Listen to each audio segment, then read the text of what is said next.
હિરણ્યકશ્યપ, વરાહ ભગવાને જે હિરણાક્ષને માર્યો તો એ હિરણાક્ષનો ભાઈ હિરણ્યકશ્યપ.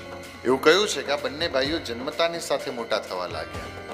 અને હિરણ્યકશ્યપ તો એવો છે કે એણે તપશ્ચર્યા કરી અને પછી એણે વરદાનમાં એવું માગ્યું, રાત્રે ન મરું, દિવસે ન મરું, ઘરમાં ન મરું, ઘરની બહાર ન મરું, ઉપર ન મરું, નીચે ન મરું, નરથી ન મરું, નારીથી ન મરું, પશુથી ન મરું, અસ્ત્રથી ન મરું, શસ્ત્રથી ન મરું, લીલાથી ન મરું, સૂકાથી ન મરું, દિવસે ન મરું, રાત્રે ન મરું. અને પછી કે બ્રહ્માજી, તમે સૃષ્ટિનું સર્જન કર્યું છે ને, તમારા કોઈ પણ સર્જનથી મારું મૃત્યુ ન થાય.